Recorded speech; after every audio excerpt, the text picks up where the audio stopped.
बिस्मिल्लाहिर्रहमानिर्रहीम। लाखों करोड़ों दरूद नबी अकरम सल्लल्लाहु अलैहि वसल्लम पर और उनकी आल पर।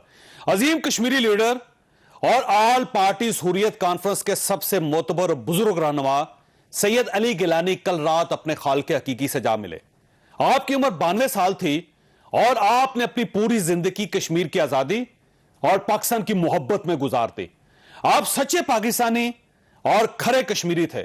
अल्लाह ताला आपको जवारे रहमत में जगह दे। जिलानी साहब का ख्वाब था, हमारा ख्वाब है, इंशाअल्लाह बड़ी जल्दी कश्मीर आज़ाद हो। बड़ा जुल्म मेरे भाइयों ने कश्मीरियों ने सहा है, अल्लाह ताला मदद करेगा और बड़ी जल्दी आज़ाद होगा। आज दुनिया भर में जहाँ जहाँ कश्मीरी हैं और सारा पाकिस्तान आज उनकी वफात पर वो इंतहाई दुख का इजहार कर रहा है। अगरचे आज वो इस जहान फ़ानी से चले गए हैं और एक बहुत बड़ा खला पैदा कर गए हैं, लेकिन मैं खुद श्रीनगर गया था, उनसे मुलाकातें भी हुई थी मेरी, और वो मैं समझता हूँ कि मकबूजा कश्मीर के हर नौजवान को अली गिलानी बना कर गए हैं। मैं कश्मीरी कौम को इस बात से आगाह करना चाहता हूँ, काबिज कुव्वत के एहलकारों ने, हिंदुस्तान की रियासती दहशत गर्दों ने, उनके खुफिया एहलकारों ने कायद मोहतरम सैयद अली गिलानी साहब के जस्द खाकी को ज़बरदस्ती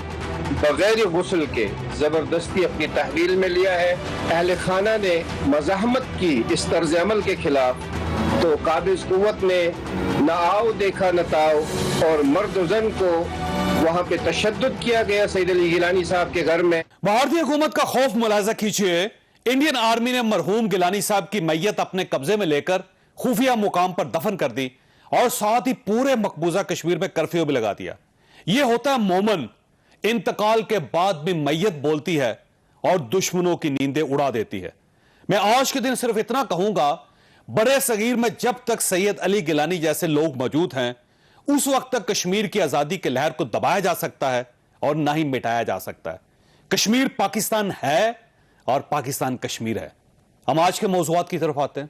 वो जो कहते थे हम सड़कें बना रहे हैं और सारी सड़कों के ऊपर वोट्स लेते थे, उसके मुकाबले में जो अब किया जा रहा है, ये वैसे फ़ौज चल रही है, आपको ये प्रोजेक्ट ज़्यादा करना चाहिए। कोई किसी को पता नहीं है कि 3 गुना ज़्यादा उनसे अब तक सड़कें बना चुके हैं और इंशाल्लाह उनसे सस्ती भी, क्योंकि वो सड़कों की कमीशन वो लंदन में फ्लैट्स नहीं लिए जाएंगे उनसे। मफाहमत और बात है और कौमी हुकूमत और बात है। कौमी हुकूमत जो है वो ख्वाब देखने की बात है, जिसकी ताबीर इंशाल्लाह उल्टी निकलेगी। कौमी मफाहमत के लिए हम तैयार हैं। मेरा हुकूमत के लिए पैगाम है, ये आपका पहला और आखिरी हुकूमत है। उतना ही जुल्म करो जितना तुम खुद बर्दाश्त कर सकते हो।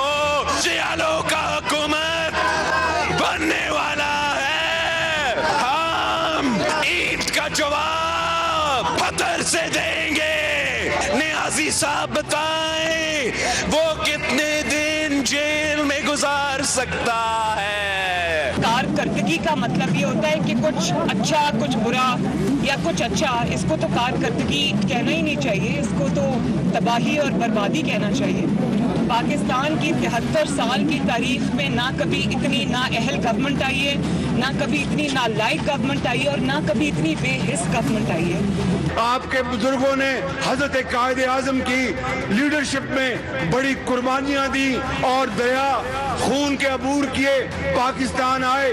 इसलिए नहीं कि छीना जब्ती हो, इसलिए नहीं कि नाइंसाफी हो, इसलिए नहीं कि इमरान नियाज़ी जैसा झूठा शख्स यहाँ पर मुसल्लत हो और दिन रात झूठ बोले, महंगाई करे और इस मुल्क में गुर्बत लेके आए, बेरोजगारी लेके आए और कहे कि मैं 1 करोड़ नौकरियां दूंगा, 50 लाख घर दूंगा।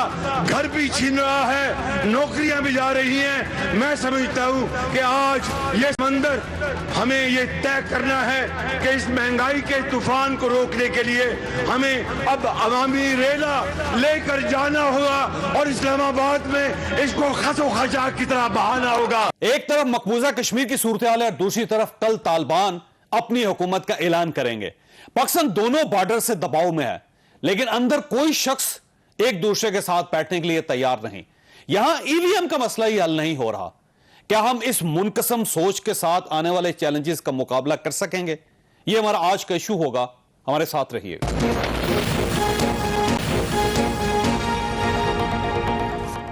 प्रोग्राम में दोबारा खुश आमदीद। हमारे साथ तशरीफ रखते हैं इरशाद भट्टी साहब, सीनियर सहाफ़ी हैं, तजियाकार हैं, आप रोज़ इनकी गुफ्तगू सुनते हैं। मोहसिन बेग साहब हमारे साथ तशरीफ रखते हैं, हमारे पुराने दोस्त हैं, सहाफ़ी हैं, तजियाकार हैं, एक न्यूज़ एजेंसी चला रहे हैं और आजकल हुकूमत के अजाब का भी शिकार हैं। जनरल रिटायर एजाज अवान साहब हमारे साथ तशरीफ रखते हैं, दफाई तजियाकार हैं, आप इनकी गुफ्तगू सुनते रहते हैं। मज़हर अब्बास साहब सहाफ़ी तजियाकार DSNG पे कराची में हमारे साथ हैं। मोहसिन साहब ये फरमाइएगा, सर आपको पूरी ज़िंदगी आपके साथ जर्नलिज्म में गुजर गई, वह सिंपल सा सवाल है, आपको गवर्नमेंट कमज़ोर नज़र आ रही है, सही अपोजिशन कमज़ोर नज़र आ रही है? बड़ा बहुत ही जबरदस्त सवाल है, कमाल सवाल। बेसिकली तो गवर्नमेंट तो अपने पावर शो करती है, लेकिन अपोजिशन ने मायूस इसलिए किया कि उन्होंने जो स्टांस पहले दिन लिया उस पर खड़े नहीं हुए। नून लीग की बात कर रहे हैं, नून लीग की और सबकी पीडीएम में जितनी जमातें थी उसमें मौलाना साहब क्योंकि पहले दिन से फ्रस्ट्रेशन का शिकार हैं, वो चाहते थे कि मैं पहले दिन से ही खान साहब की गवर्नमेंट को ना चलने दूं। लेकिन अगर ये तरीके से मसाइल बहुत हैं इस मुल्क में, और जो खान साहब ने जिस तरीके से गवर्नेंस की, लेकिन उन्होंने 3 गुना ज्यादा सड़कें बना दी, आज उन्होंने ऐलान किया। वो उस दिन भी अपनी 3 साल कारकर्दगी में बता रहे थे बुजदार साहब का कि आपके काम वो आपने बहुत किए नजर नहीं आए। हालांकि काम नजर आता है, बोलता है, सही बात, बताने की जरूरत नहीं होती। सड़कें उन्होंने कहाँ बनाई हैं, मैं समझता हूँ एक ईंट नहीं लगाई। और ये कहना कि जी मैं डैम बना रहा हूँ, ये सारे पुराने, लेकिन मैं उससे हटकर ये एक बात कर रहा हूँ जी, अपोजिशन ने जो किरदार अदा करना था और जो मसाइल थे इस मुल्क में, उसका बड़ा इंपॉर्टेंट रोल है। ये बट गए आपस में, पहले दिन इनको पार्लियामेंट में नहीं चलने दिया गया, इनको चाहिए था वहाँ पार्लियामेंट में इकट्ठे होते अपोजिशन वाले। फिर पीडीएम बनी, पीडीएम ने स्टांस बहुत अच्छे लिए, लेकिन उसमें 1 या 2 लिंक वीक लिंक थे, जो कि आपने देख लिया, वो वीक लिंक निकल गए। क्योंकि गवर्नमेंट जो है वो बैकडोर चैनल्स पे भी बड़ा बिलीव करती है और वो कोशिश करती है कि डिवाइड एंड रूल किया जाए और अपोजिशन को कभी इकट्ठा ना होने दिया जाए। हालांकि उसमें खैर इमरान खान साहब की गवर्नमेंट का इतना कोई असर रसूख नहीं है, असर रसूख किसी और ने इस्तेमाल किया और इनको डिवाइड किया। अब भी वैसे ये अपोजिशन और ये गवर्नमेंट, ये जो नए चैलेंजेस हैं, अफगानिस्तान का चैलेंज, कल अगर तालिबान ने सोलो गवर्नमेंट बना ली तो जाहिर है वहाँ पे क्राइसिस पैदा होगा और उस क्राइसिस का शिकार होगा पाकिस्तान। अल्टीमेटली यहाँ तक हीट पहुँचेगी अफगानिस्तान के। इसके साथ इंडिया के अंदर जो सूरत है, मकबूजा कश्मीर में दोबारा कर्फ्यू इम्पोज कर दिया गया और वहाँ के अंदर फिर एक अपराइजिंग वहाँ पर शुरू होने वाली। तो इन दोनों क्राइसिस को देखें और फिर गवर्नमेंट और अपोजिशन को देखें, क्या अपोजिशन गवर्नमेंट इनको कोप कर सकेगी? देखिए जी, ये जो अफगानिस्तान वाला क्राइसिस है या कश्मीर इशूज है, हमारी जो एक्सटर्नल इश्यूज हैं, उसके ऊपर तो मुझे ना अपोजिशन से कोई उम्मीद है ना गवर्नमेंट से। हमारे सिक्योरिटी के जो इदारे हैं, रियासत के इदारे हैं, उनकी अपनी एक पॉलिसी है, होमवर्क है, वो इस पे काम कर रहे हैं। वो काफ़ी हद तक मैं समझता हूँ कि बेहतर अंदाज में काम करेंगे और जो हमारी डिफेंस लाइन है उसका भी वो बेहतर। अपोजिशन और गवर्नमेंट क्योंकि एक साथ बैठ नहीं रहे, इसलिए मामला जो हैं वो दोनों के बस की बात नहीं रही। तो अल्लाह रहम करे इस मुल्क पे, आगे चल के देखते हैं। जनरल साहब आपकी तरफ आने सर, ये देखिएगा गवर्नमेंट होती है, फिर अपोजिशन होती है, जब ये दोनों हों, इंटैक्ट हो, फोर्स हो, तो तब जाके मुल्क चलता है। यूं महसूस होता है कि दोनों इररेलेवेंट हो गए हैं। जैसे गवर्नमेंट ऐसा लग रहा है जैसे स्टेट के सारे अफेयर्स को एक साइड पर रख के खुद साइड पे बैठ गई है, अपोजिशन आपस में लड़ रही है, वो भी गवर्नमेंट के साथ बैठने के लिए तैयार नहीं। तो अब ये दो जो नए महाज खुल रहे हैं, अफगानिस्तान का महाज, कल से मुझे लगता है कि वहाँ पे बहुत कुछ होगा, और उसके साथ साथ ये जो इंडिया के अंदर मकबूजा कश्मीर के अंदर जो सूरत हाल है वो, तो ये गवर्नमेंट और अपोजिशन इतनी मुनकसम होने के साथ इन मसाइल को हल कर सकेगी? देखिए, हुकूमत है और उसके ज़ैली अदारे अपना काम कर रहे हैं। ये जिनको नजर आता है ना कि कोई और कर रहा है और हुकूमत कुछ नहीं कर रही, ये मेरे ख्याल में एक मनफी सोच है। फौज है या एस्टेब्लिशमेंट, वो एक मातहत अदारा है और वही कुछ कर रही है जो उसे हुकूमत कहती है। लीड रोल हुकूमत का है और हुकूमत के मातहत वो काम कर रहे हैं। फॉरेन पॉलिसी हुकूमत चला रही है, अदारे एस्टेब्लिशमेंट या फौज नहीं चला रही। Let's be very straight. बात यह है कि आप भी परेशान ना हो। अफगानिस्तान में अगर सिंगल गवर्नमेंट हो या कोलिशन गवर्नमेंट हो या ब्रॉड बेस्ड गवर्नमेंट हो, जिन्होंने 20 बरस दुनिया की सबसे ताकतवर कोलिशन को रेजिस्ट किया है, ट्रस्ट देम, वो अपने अफगानिस्तान के मसाइल खुद हैंडल कर सकते हैं।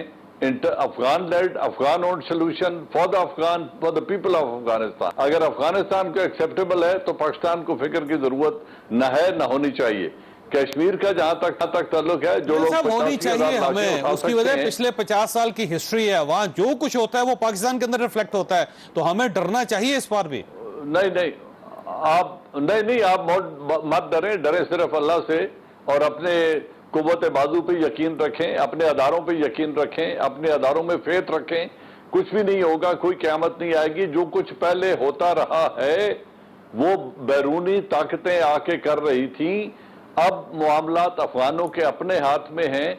अगर वो तमाम उन लोगों को मुआफ कर सकते हैं जिन्होंने उनका खून बहाया, तो गिव देम क्रेडिट कि वो हुकूमत भी बना सकते हैं। हाँ, उस इमोरलिटी की बात करें जो उनसे डिमांड तो कर रहे हैं हकूक की, जो उनसे डिमांड कर रहे हैं फ्री पैसेज की, जो डिमांड कर रहे हैं एयर ट्रैफिक की, और उनके एसेट फ्रीज करके और एयरपोर्ट तबाह करके चले गए हैं, उस इमोरलिटी को हाईलाइट करें। I have full faith in Afghan कि वो अपने मसाइल को हल कर सकते हैं। And so is the Kashmir, जो 85,000 लाशें उठा सकते हैं, जो बच्चियों की इज्जतों की कुर्बानी दे के अपना जिहाद कर रहे हैं, जहां हुकूमत दुनिया की सबसे बड़ी जमहूरियत लाशों से खौफजदा हो, उनसे इंडिया को डरना चाहिए, हमें नहीं। वो अपना हक लेकर रहेंगे। जो अंदर हो रहा है ये कॉमेडी है, जो आपने 3 क्लिप चलाए हैं, मैंने कॉमेडी से ज्यादा कुछ नहीं समझता। मेरे ख्याल में सब कुछ ठीक चल रहा है और इसी तरह चलेगा। ठीक हो गया।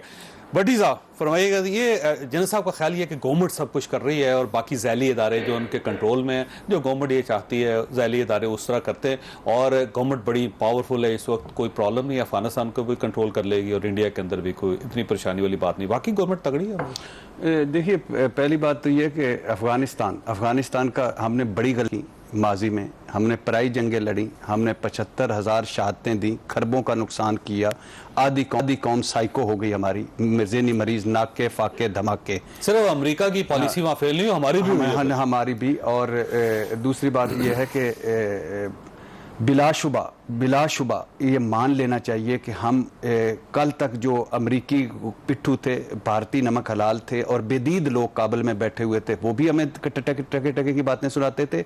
और जो बाइडन साहब ने तो इतने भी नहीं किया कि इमरान खान साहब को एक फ़ोन कर लेते। उनकी नज़र में हमारी ये हैसियत है और हम आज भी इनखला पर भी भंगड़े डालते हैं कि हम उनके करना चाहिए, इनखला निकालना चाहिए, कोई उनको। अच्छा, एक बड़ी दिलचस्प सूरत हाल है कि अमेरिका जो कुछ करवाना चाहते हैं अब डायरेक्ट नहीं कह रहा। वो बरतानिया से कहता है हम कर देते हैं, वो जर्मनी से कहता है हम कर देते हैं, वो नीदरलैंड से कहता है हम कर देते हैं। यानी उन्होंने अब दूसरे मुल्कों को कहना शुरू किया कि जरा जाके इनको कह दें। और दूसरी तारीख बताती है कि अमेरिका के सामने जो भी खड़ा हुआ है, अमेरिका ने हमेशा उसकी इज्जत की है। तो खड़ा होना चाहिए। अपने हम भूखे नंगे हैं, हमारे बड़े मसाइल हैं, हम कर्जों में डूबे हुए हैं, हमारा फैटफ है, हमारा IMF है, हमारा वर्ल्ड बैंक है, हमारा कश्मीर है, हमारे बॉर्डर हैं, बहुत सारे इश्यूज हैं, लेकिन इसके बावजूद खड़ा होना चाहिए। और अच्छी बात है, इस मरतबा मुझे अच्छा लग रहा है कि सिविल मिलिट्री क़यादत एक पेज पर उन्होंने अच्छी पॉलिसी अफगान पे रखी है कि कोई एक्साइटमेंट में बहुत ज़्यादा वो आगे नहीं गए जैसे जाते होते थे। और हो सकता हम सख्ते में हो। नहीं सख्ते में नहीं, सख्ते में नहीं, मेरा नहीं ख्याल सख्ते में। दूसरी बात यह है कि तालिबान का असल इम्तिहान और असल जंग अब शुरू हुई है। ठीक है, पहले वो जो हो चुका, अब पता चलेगा कि और जो तालिबान ने कहा है अगर उस पर हम बिलीव कर लें तो पूरी दुनिया को उनको एक मौका देना चाहिए। बिल्कुल ठीक, और अलग मुल्क है, उनका अपना फैसला है और उनको मौका देना चाहिए, वरना फिर लेकिन अगर वो अकेली उन्होंने गवर्नमेंट बनाई तो क्राइसिस आएगा। नहीं, वो तो उनका है ना, इशू उनका है, हमारा तो नहीं है। उनका क्राइसिस हमेशा आता है। हमें तो हमेशा प्लीज इस मरतबा सरहदें अपनी मजबूत, जैसे हमारे से सरहदें महफूज हैं इस वक्त तक, कोई एक पनाह गुज़ीन भी ना लें, कोई कुछ ना करें। एक्साइटमेंट में हम 4 मिलियन लेके भी क्या किया। दूसरी जो आपने सर, अगर हमें नेटो ने कहा तो हम करने पर मजबूर हो जाएं। क्यों अमेरिका ने कहा तो क्यों मजबूर हो जाएं? क्यों मजबूर? कोई बात नहीं, आगे भी ग्रे में है, ब्लैक में आ जाएंगे, खुदा ना खास्ता तो क्या हो जाएगा। खड़े हो सर खुदा के लिए, हम खुद पनाह गुज़ीन हैं अपने मुल्क में। हमारी मईशत देखें, हमारे हालात देखें, हमारे रोटी कपड़ा मकान देखें, क्यों लें? एक बंदा भी नहीं लेना चाहिए, पहली बात। दूसरी बात जो है ना, जन साहब ने बात की, मान लिया सारा कुछ ठीक है कि सिविल मिलिट्री 1 पेज पे और ज़ैली इदारा है फौज और हुकूमत को सपोर्ट कर रहा है, लेकिन हुकूमत की जो अपनी परफॉर्मेंस है, क्या वो अप टू द मार्क है? क्या वही है जिसकी उन्होंने वादे दावे नारे किए? सड़कें इमरान खान साहब ने कहा कि हमने 3 गुना मुझे अगर कोकाफ में कोई सड़क बनी है तो मैं वहां नहीं जा सकता। आपको नजर नहीं आ रही? नहीं, मैं बताएं ना, जनरल साहब से पूछिए। पूरा पूरा पंजाब मैं जाता रहता हूं। अभी कल बल्कि वो वसीम बादामी साहब का मैं देख रहा था, एक उन्होंने बड़ी मजेदार बात की। उन्होंने कहा कि जब हम कराची से लाहौर आते होते थे हम दुआ करते थे कि कभी कराची लाहौर बन जाए।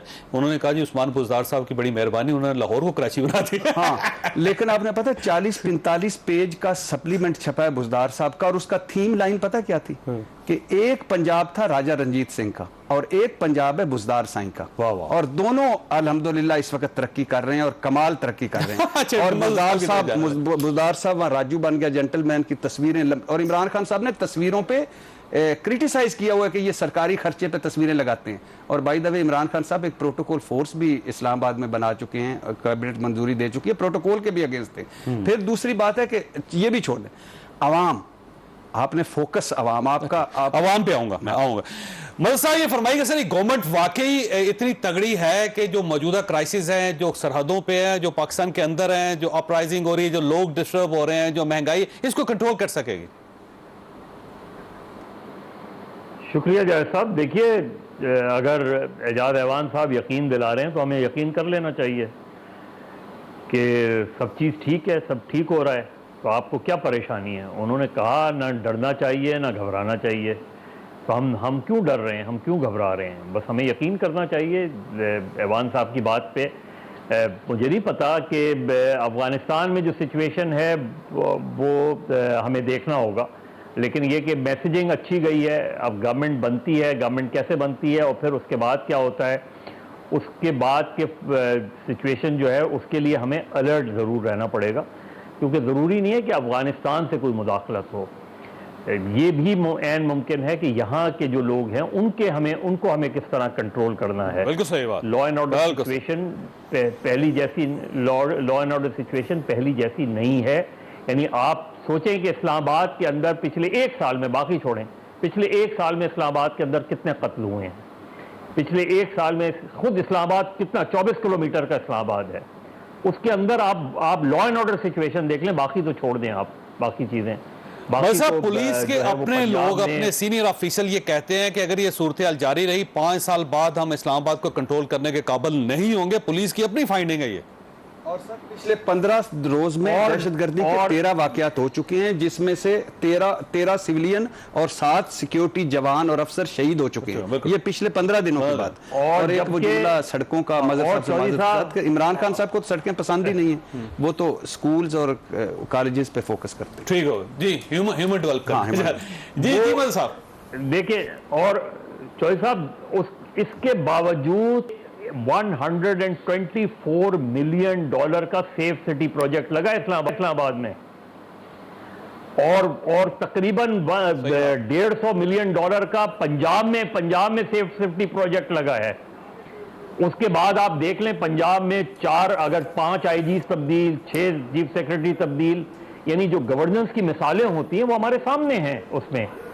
लेकिन सिक्योरिटी पॉइंट ऑफ व्यू से, गवर्नेंस पॉइंट ऑफ व्यू से अगर कोई कहता है कि नहीं सर हर चीज़ ठीक हो रही है, तो फिर ठीक है, वो ठीक हो रही होगी। ईस्टर्न बॉर्डर भी आपका देखिए, हमारी सिक्योरिटी फोर्सेस बॉर्डर पे उन्होंने बहुत से अपने मैकेनिज्म बनाए हैं, ख़ास तौर पे पोस्ट कुलभूषण यादव जो नेटवर्क था उसको अनअर्थ करने के बाद हम बहुत ज़्यादा अलर्ट हुए हैं। ईरानियन बॉर्डर भी हम ब्लॉक कर रहे हैं, अफगान बॉर्डर भी हम वो कर रहे हैं। ईस्टर्न बॉर्डर पे वो अपनी जगह चीज़ें सही हैं, लेकिन जो यूनिटी इंटरनली नजर आनी चाहिए, सिविल मिलिट्री रिलेशनशिप सिर्फ अच्छी नहीं होनी चाहिए, गवर्नमेंट ऑपोजिशन रिलेशनशिप भी अच्छी होनी चाहिए। अच्छी होने का ये मतलब नहीं कि आप मैंने ब्रेक लेनी है, लेकिन इशू सिर्फ ये है कि हर चीज हर जगह पे एक तकसीम नजर आ रही है। अपोजिशन तकसीम है, पार्टीज अपने अंदर से तकसीम है। पाकिस्तान पीपल्स पार्टी के अंदर जो तकसीम है वो आपके जहन में है, पाकिस्तान मुस्लिम लीग नून के अंदर जो तकसीम है वो आपके सामने है, JUI उसके अंदर जो तकसीम है वो देख लें, और गवर्नमेंट के अंदर जो तकसीम है कि मुजरा के अपने पर ग्रुप्स बने हुए हैं, जहांगीर तरीन साहब का अपना ग्रुप है। जो इतनी तकसीम है, इस तकसीम के साथ ये मुल्क इतने बड़े बड़े मसाइल कैसे हल करेगा, ये एक बहुत बड़ा सवालिया निशान है। ब्रेक के बाद दोबारा प्रोग्राम में दोबारा खुश आमदीद। वैसे मोहसिन साहब, एक बात है, अगर आप टेलीविजन जब देखते हैं ना और जो तकरीरें सुनते हैं, तो आपको महसूस होता है जैसे कॉमेडी थिएटर लगा हो, जैसे जनरल साहब ने भी कहा, और सीरियसनेस महसूस नहीं होती, जबकि रीजन के अंदर बड़ी सीरियसनेस है। तो ये सीरियसनेस पॉलिटिकली कैसे क्रिएट की जा सकती है? चौधरी साहब अगर इजाज़त दे तो मैं पहले जनरल साहब के सवाल का जवाब दे देता हूँ। मैंने कहा था रियासत के अदारे, मसला यह है कि रियासत के अदारों ने GHQ में कौमी असम्बली की कायमा कमेटी को बुलाया, सेनेट की डिफेंस कमेटियों को बुलाया और ब्रीफिंग दी अफगानिस्तान और बॉर्डर के ऊपर। अगर ये गवर्नमेंट इतना काम कर रही होती तो ये ब्रीफिंग फॉरेन ऑफिस में होनी चाहिए थी, हमारे फॉरेन मिनिस्टर साहब देते और जो भी सिक्योरिटी के इदारे थे वो फॉरेन ऑफिस आके देते। तो ये जो जनरल साहब ने फरमाया कि सारे गवर्नमेंट काम कर रही है, अदारे काम कर रहे हैं, तगड़ी है, उनको पता जितनी तगड़ी है वो आवाम से पूछ लें, क्योंकि जनरल साहब एक महदूद सर्कल में रहते हैं और जिस इदारे से वो रिटायर होके आए उनके लिए तो सब चीज़ें ग्रीन हैं, सब्ज हैं, कोई इशू नहीं है। अब आ जाते हैं आपके सवाल की तरफ। बेसिकली थिएटर जो है, सियासत थिएटर का ही नाम है। देखना ये कि कैरेक्टर कौन, किसका बैकग्राउंड कैरेक्टर का क्या है। अगर पॉलिटिशियंस अच्छे होते तो आज ये पाकिस्तान को ये जिल्लत और ये रसवाई न देखनी पड़ती। बिल्कुल सही। आपने काम नहीं किया, आपने जो मंशूर अपना बनाया, वो ये कहते हैं काम नहीं करने दिया जाता यार, काम ना करना कौन रोकता है? मतलब मियां नवाज शरीफ साहब ने मोटरवे बनानी थी, किसने रोक लिया उनको? आप यकीन करें ये जो मानसेरा वाली मोटरवे है, इवन फील्ड बनाना ये तक चौधरी साहब मैंने किसने रोक लिया? ये जब हमारा एक फोटोग्राफर छुट्टियों पे जा रहा था, अभी मोटरवे खुली नहीं थी, उसने एक मुझे फोटोग्राफ भेजी, तो मुझे लगा कि शायद बाहर की कोई फोटोग्राफ है। वो फोटोग्राफ मैंने इमरान खान साहब को सेंड कर दी मेरे मोबाइल में, अभी आपको दिखा दूंगा। तो उसने मुझे पूछा ये कहाँ है, और मैंने भी उस फोटोग्राफर से पूछा कि तुम कहाँ हो, तो उसने कहा जी था कोट मनसेरा मोटर। तो इमरान खान ने रीट्वीट किया कि ये मैंने बनाई है, लेकिन वो बना के नवाज शरीफ गया था। मकसद ये है कि इमरान खान साहब वैसे शायद सादगी में कर जाते हैं, इनको बताया नहीं जाता है कि ये सड़क जो है ये पहले बनी हुई है। ये सादगी पाकिस्तान को कॉस्ट कर रही है और कोई मसला नहीं है। जहां तक आपका सवाल था कि जो मंशूर पॉलिटिकल पार्टीज बनाती हैं उस पर कायम रहना चाहिए, उसकी इम्प्लीमेंटेशन होनी चाहिए। जो स्लोगन्स, जो वादे जो आपने कौम से वोट लेने के लिए किए हैं, उस पर 100% नहीं, कम से कम 50, 60, 70% काम होना चाहिए।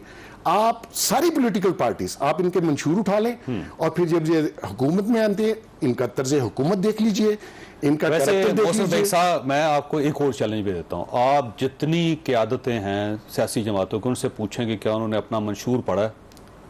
पूछ रहा नहीं, मैं पहले सबसे लेके आखिर साहब देखिए, अगर उन्होंने पढ़ा हो तो फिर ठीक। मैं यही बात कर रहा हूँ कि आपने पॉलिटिशियंस ने, और लोगों की गलतियां जरूर होंगी, आप उनको चांस दे देते हैं, वो आपके इनरोड करके आपकी स्पेस ले लेते हैं। आप अगर काम कर रहे हो अपने मंशूर पे अमल करें, आपने जो वादे किए उसके ऊपर जाएं। कोई शख्स आज एक पाकिस्तान डिफरेंट होता, बिल्कुल सही। जैसा ये सर, ये जैसा एक ख्याल है कि पाकिस्तान को 3-4 किस्म के हैं, एक सड़कों के अंदर, गलियों के अंदर पाकिस्तान है, एक जो 10-12-15 करोड़ लोग जो रोज चीजें खरीदते हैं, एक उनका पाकिस्तान है, एक एलीट क्लास का पाकिस्तान है जिसके अंदर कोई प्रॉब्लम नहीं है। तो हम किस पाकिस्तान पे बिलीव करें, क्या एलीट का, एक मिडिल क्लास का, या एक क्राइसिस का शिकार पाकिस्तान? देखिए चौधरी साहब, पहली बात मुझे मोहसिन बेग का जवाब देने दें। मोहसिन बेग साहब, मैं महदूद हरके में नहीं रहता हूँ। मैंने जिंदगी गुजारी है फौज में, सियाचिन, तोरखम, अली मस्जिद, मीरान शाह, सिंध, कौन सा सूबा है, खुजदार, बलूचिस्तान, कौन सा सूबा है जहां मैंने सर्व नहीं किया। मैंने 37 ईयर्स वर्दी पहनी है और जिन जगहों का नाम लिया इधर साल गुजारे हैं। महदूद कम अज कम मैं पाकिस्तान के अंदर आपसे बेहतर ट्रैवल्ड हूं, तमाम सूबों से मैं राब्ता रहा है मेरा, और साल गुजारे हैं इन सूबों में। दूसरी बात यह है कि ये जो आपने बड़ी रवानी से कह दिया, अदारों में GHQ में ब्रीफिंग हो या पार्लिमान के अंदर सेनेट में आके हो या किसी और अदारे के हो, अगर पार्लियामेंटेरियंस और हुकूमत वहां है और एक अदारे से कह रहे हैं ब्रीफ देने को, तो ऑपरेशनल प्लान थैलों में उठा के और सिक्योरिटी सिचुएशन थैलों में उठा के सड़कों में नहीं फिरा जाता। There has to be a place जहां ब्रीफिंग होती है, और जो प्राइम मिनिस्टर हाउस में ब्रीफिंग हुई थी उसका असर आप देख चुके हैं। तो मैं ये कह रहा हूं कि ब्रीफिंग हो रही है, इन्फॉर्म रख रहे हैं हुकूमत को, वेन्यू को आप मुतनाज़ा क्यों बना रहे हैं कि किस वेन्यू पे ब्रीफिंग हुई है। आखिरी बात, लेकिन जैसा एक इशू ये भी है कि गवर्नमेंट को अपोजिशन के साथ बैठना चाहिए, अपोजिशन को गवर्नमेंट के साथ बैठना चाहिए। ये दोनों का मुल्क है, अगर दोनों के दरमियान इतना फासला होगा कि 3-3 साल आप एक दूसरे के साथ सलाम ना लेना चाह रहे हो, एक दूसरे के आमने सामने ना हो, तो मुल्क को कैसे चलाएंगे फिर? तो मेरे ख्याल में मैंने और आपने गलत बंदों के लिए वोट किया है। फिर इस खमीर में तो यही कुछ होगा जो हो रहा है। लॉ एंड ऑर्डर में क्या है मैं अभी आपको बताता हूं, और मदर भाई बैठे हैं कराची में, इनको बोलें अगली ब्रेक से पहले ये फिगर दे दें या ब्रेक के बाद फिगर दे दें कि हर साल सूबा सिंध में, बड़ी फिगर मैं पंजाब का आपको बता देता हूं, बात सुने, पंजाब में 12,000 कत्ल सालाना होता है। ये मुशर्रफ गवर्नमेंट में भी यही था, नवाज शरीफ गवर्नमेंट में भी यही था, और मौजूदा हुकूमत में भी यही हो रहा है। अगर ये हो रहा है तो फिर पुलिस रिफॉर्म और जुडिशल रिफॉर्म की बात करें, फिर लॉ एंड ऑर्डर की बात सिर्फ आज न करें।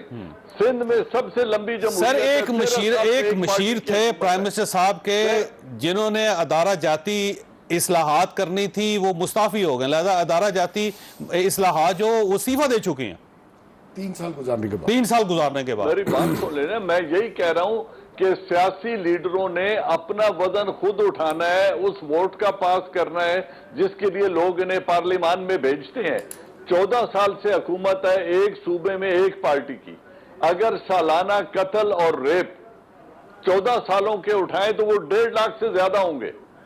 तो अगर 1.5 लाख कत्ल हुआ और किसी को सजा नहीं हुई, ये इन्हीं हुकूमतों का करिश्मा है कि 325 इंसान जिंदा जला दिए जाएं। कल एक फैक्ट्री में ताले लगा के, जैसे अगर आप इजाजत तो मदद साहब से मैं इसका जवाब ले लूं। आपने मदद साहब का क्यों नाम लिया था? मदद साहब, एक तो ये है कि पाकिस्तान की तारीख में शायद पहली मरतबा ऐसा हुआ कि गवर्नमेंट और एस्टैब्लिशमेंट जो दोनों एक पेज पर हैं, और दूसरा जनरल साहब का ये ख्याल है कि ज़ाहिर है जब काम नहीं करेंगी सिविल गवर्नमेंट तो फिर ये तो होगा नहीं। तो मैंने जनरल साहब से क्वेश्चन क्या किया था जो उन्होंने ये जवाब दिया?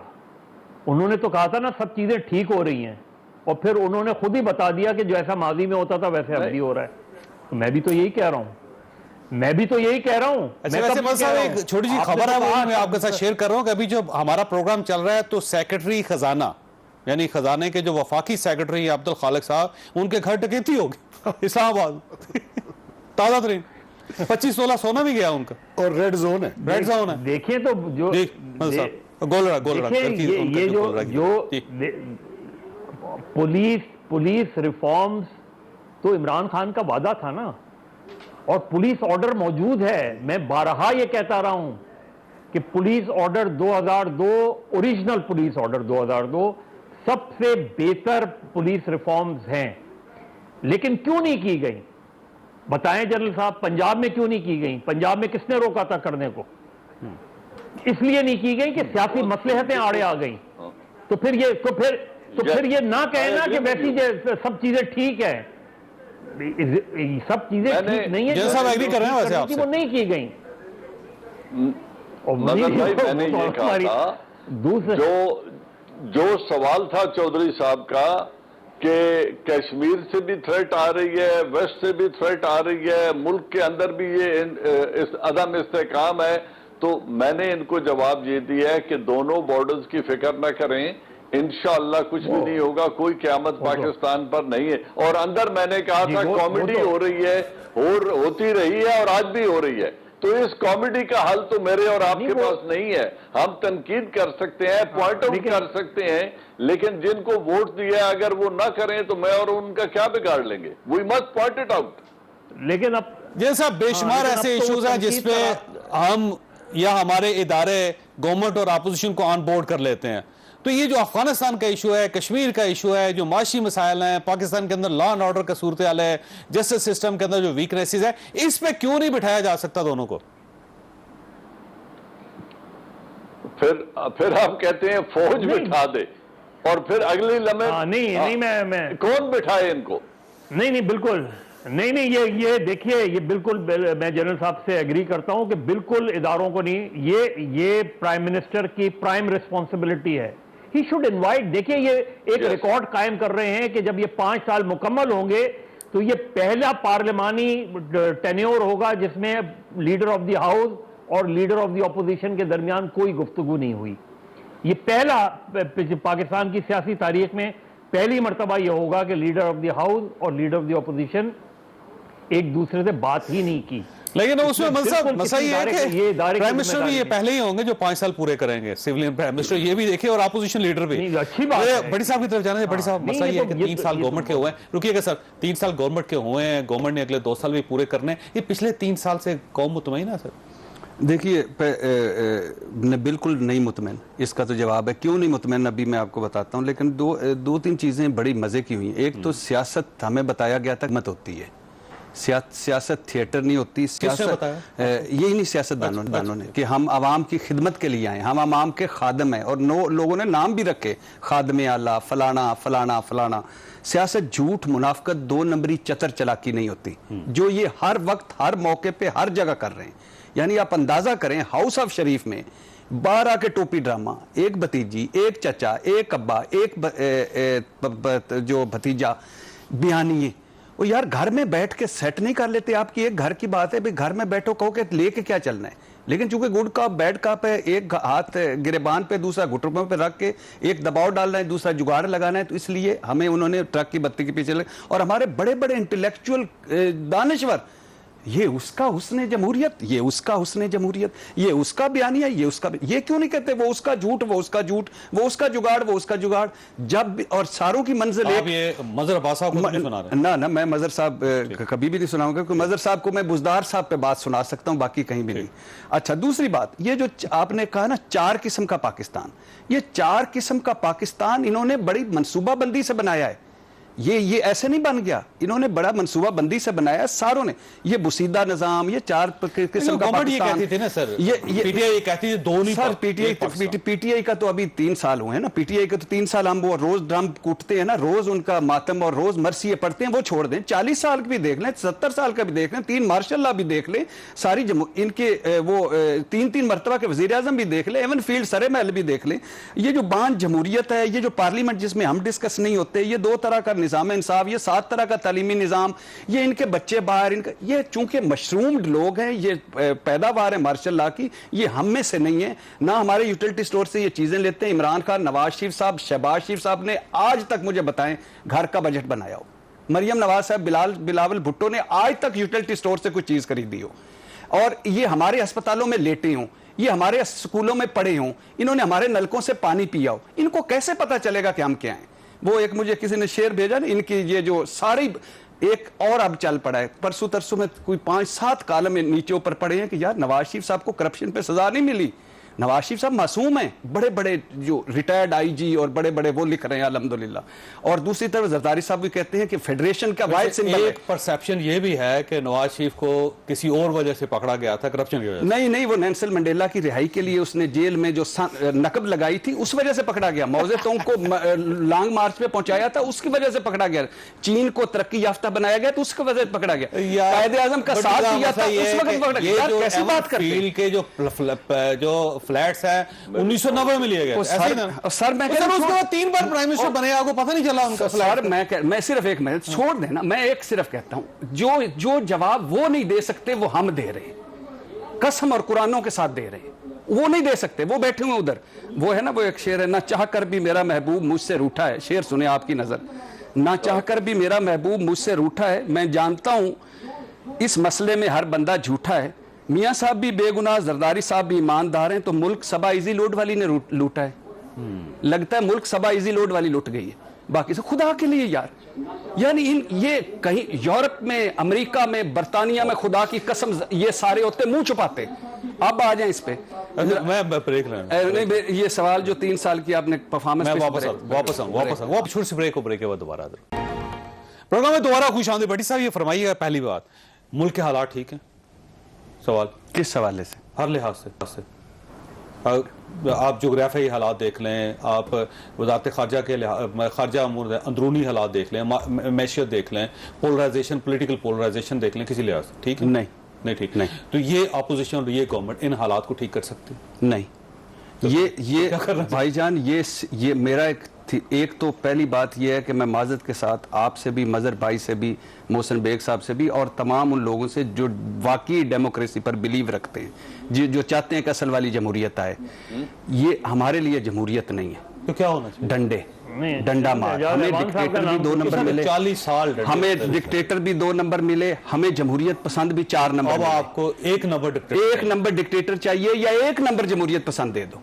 कोई एक जमहूरियत पसंद मुझे बता दें जो इखलाकियात मंतक रसूल पर खड़ा। बहुत अच्छा सर, मैं तो वैसे इमरान खान को बड़ा आइडियल समझता हूं। 22 साल इमरान खान साहब के साथ हमने उनके तब्दीली के ख्वाब देखे। आप जल्दी छोड़ गए, हम तो फिर मैंने तो नहीं छोड़ा, मेरे तो आज भी हीरो हैं। नहीं, आप देखें, आपकी आंखों में जो शरारत है। 1 रुपए की करप्शन नहीं हमारे प्राइम मिनिस्टर। नहीं, मान लिया, नीयत भी ठीक है, मान लिया, ईमानदार भी है, मान लिया, कुछ करना भी चाहते हैं, मान लिया, जज्बा भी है, ये जज्बा भी है, मान लिया, सारी चीजें हम तो कह के तक। लेकिन और क्या चाहिए आपको? 2 चीजें चाहिए।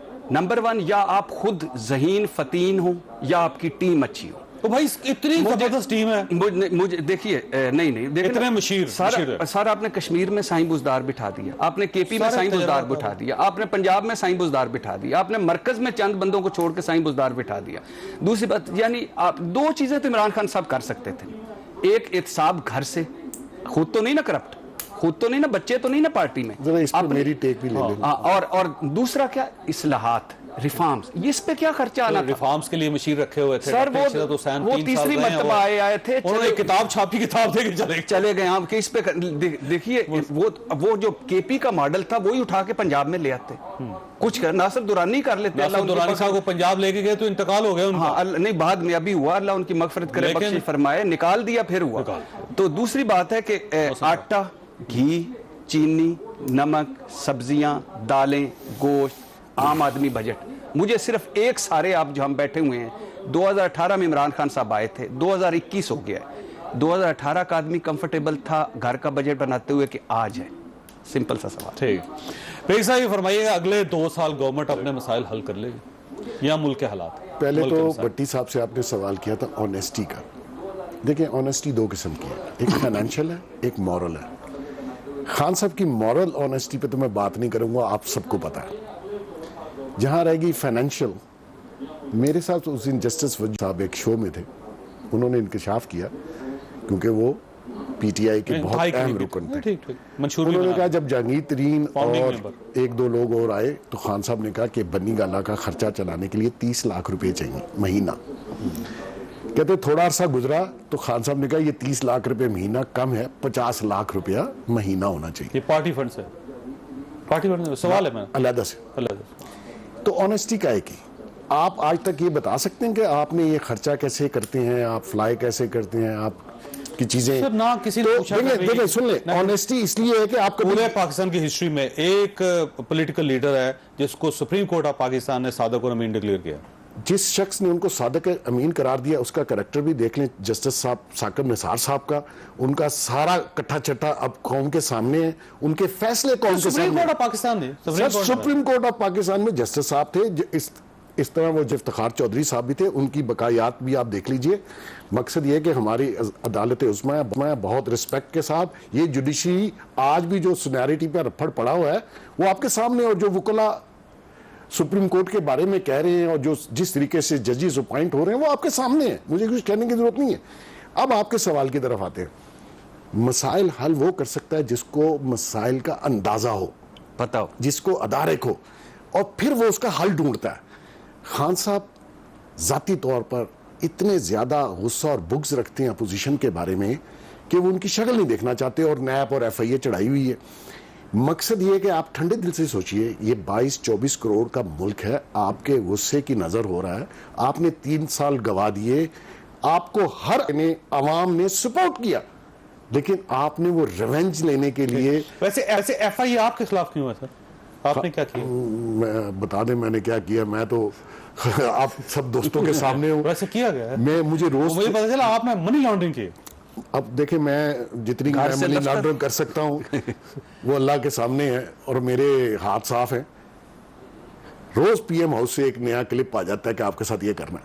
वजह खान साहब लोगों को ग्रुप में भेजते हैं, जैसे मैं कोई TV पे बोलता हूँ, अगर मैंने कभी जाती गुफ्तगू चौधरी साहब किसी के बारे में नहीं की, ठीक हो, अगर मैं किसी पॉइंट पे बोल रहा हूँ, मेरे दोस्त रहे हैं, लेकिन ये क्योंकि इनकी नज़र बहुत जल्दी बदल जाती है और वो रिवेंज लेने पे आ जाते हैं, तो अल्हम्दुलिल्लाह इन्होंने कहा मुल्क छोड़ के जाएं। मैंने नहीं मुल्क छोड़ना, मैं साल में 6 महीने बाहर फिरता हूँ, मैं जिद में यहाँ बैठा हूँ कि आप मेरे साथ जो करना करें। भाई गवर्नमेंट आपके खिलाफ है बेसिकली, अल्लाह मालिक है। ओके, जैसा ये फरमाइएगा सर, ये गवर्नमेंट जो है और अपोजिशन दोनों की मैं बात कर रहा हूं सर, पॉलिटिकल आर्ट की बात कर लेते हैं, ये इस मुल्क के मसाइल हल कर सकेगी सर?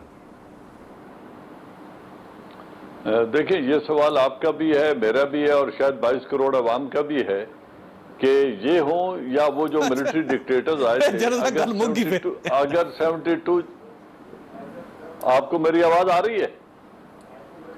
जी आ रही सर, जैसा जरा वो मुझे मेरे साथ भी जोक शेयर करें, आपने क्या कहा, क्योंकि मैं बोलते हुए आपको सुन नहीं सका। सर ये मैंने कह रहा हूं कि सारे ही पूछ रहे हैं ये, तो फिर तो गल मुक गई ना सर फिर।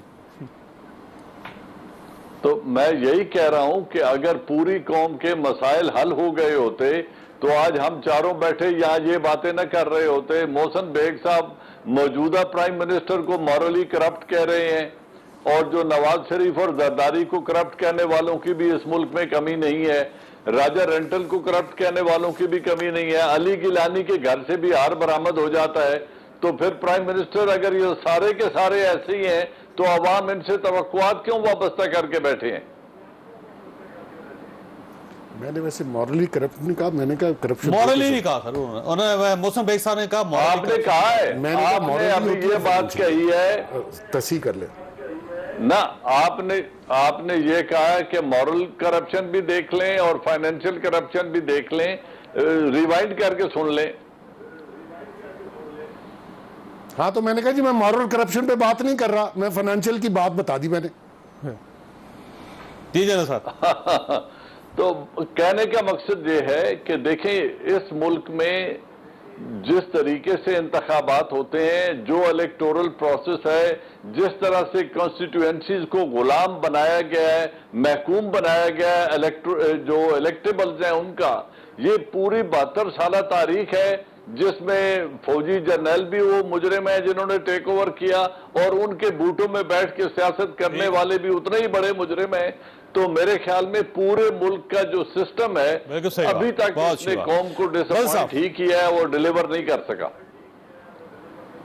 ठीक, बस ये फरमाइएगा सर, ये होना क्या चाहिए? इतनी मुनकसम अपोजिशन, इतनी मुनकसम गवर्नमेंट या डी फोकस गवर्नमेंट, तो ये कैसे मसले हल होंगे?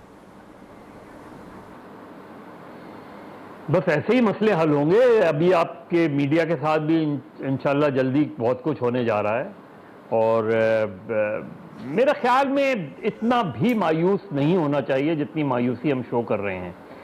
और उसकी बड़ी वजह यह है कि देखिए, बहुत सी चीज़ें तब्दील हुई हैं, बिल्कुल बेइंतहा करप्शन है, माजी के हुक्मरानों ने भी बेइंतहा करप्शन की है, मौजूदा भी बहुत से केसेस हैं, लेकिन इसके साथ बहुत सी चीज़ें हुई भी हैं। अभी आपने बहुत सौ ने मिसाल दी मोटरवे की, मोटरवे कनेक्टिविटी हुई है ना, एक और उस पूरे इलाके में एक डेवलपमेंट तो हुई है। इमरान खान ने बहुत से ऐसे प्रोग्राम्स लॉन्च किए हैं जिसका शायद इस वक्त हमें एहसास ना हो, लेकिन आगे चल के उसमें कामयाबी हो सकती है। तो कामयाबियां भी हुई हैं, नाकामियां भी हुई हैं, और ऐसी नाकामियां हुई हैं जो नहीं होनी चाहिए थी, और बहुत से ऐसे काम जो कर सकते थे वो नहीं किए। ये अपनी, लेकिन इसका तसलसल जारी रहना चाहिए, तसलसल रुकना नहीं चाहिए।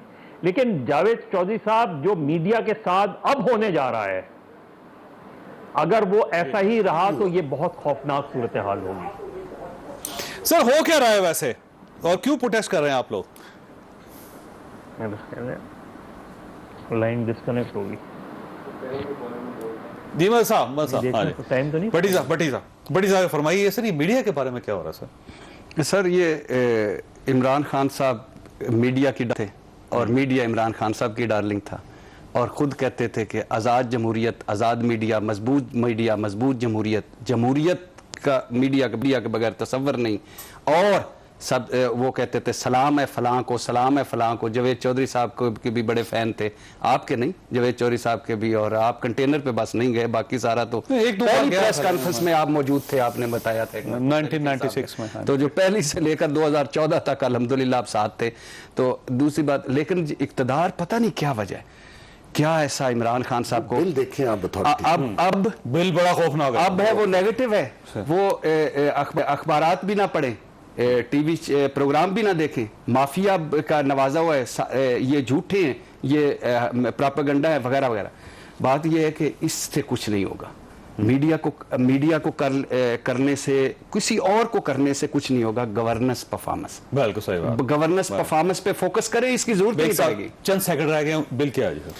देखिए, बिल में जो इन्होंने जिस तरीके से मुरतब किया गया है उसमें खासी मेहनत की गई है। मैं समझता हूँ ये बिल अगर ये पास हो गया तो चौधरी साहब ना आप स्क्रीन पर नजर आएंगे, ना मैं आऊंगा, ना भट्टी साहब नजर आएंगे, और हो सकता है बहुत से अदारे बंद हो जाएं, क्योंकि जो जुडिशरी की पावर्स हैं वो एग्जेक्टिव को दे के विदाउट नोटिस यू कैन, आपको बैन कर सकते हैं विदाउट नोटिस, एंड आपको सुने बगैर आपको 2.5 करोड़ का और 5 साल और 3 साल की सजा हो सकती है।